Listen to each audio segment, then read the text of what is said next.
మూత్రపిండాల వైఫల్యం లేదా కిడ్నీ ఫెయిల్యూర్ అనేది తగ్గుతుంది అనడానికి సజీవ సాక్ష్యం ఈరోజు మేము ముందుకు తీసుకొచ్చాను. ఇతను 7.2 క్రియాటిన్ ఉండేది, 21 రోజుల్లో 2.4కి వచ్చింది.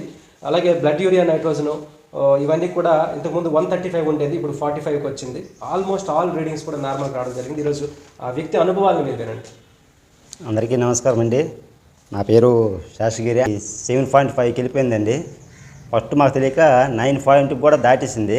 కానీ మేము శ్రీకాకుళము, వైజాగ్, మెడికవర్, పినాకిలు అలాగే చాలా హాస్పిటల్ తిరిగామండి.